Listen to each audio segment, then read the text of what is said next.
شیطان کی یہ باتیں سن کر لالچ میں آ کر مور نے یہ کہا، مجھ میں تو اتنی طاقت نہیں ہے کہ میں تمہیں اندر لے جاؤں، لیکن ایک سانپ میرا دوست ہے، شاید وہ تمہاری مدد کر سکے۔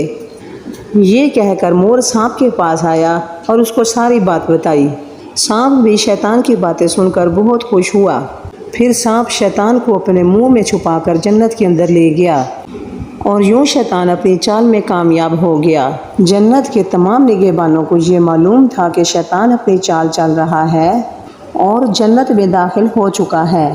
فرشتے شیطان کو جنت سے نکالنے لگے، تبھی اللہ پاک کا حکم ہوا کہ اس کو ابھی تک جنت میں ہی رہنے دیا جائے۔ وہ فرشتے اللہ تبارک و تعالیٰ کے حکم سے رک گئے۔ شاید یہ حضرت آدم علیہ السلام کا امتحان تھا۔ شیطان حضرت آدم علیہ السلام کے پاس اور حضرت اماں ہوا کے پاس جا کر اپنی محبت کا اظہار کرنے لگا۔ وہ دونوں ہی شیطان کو نہ پہچان سکے۔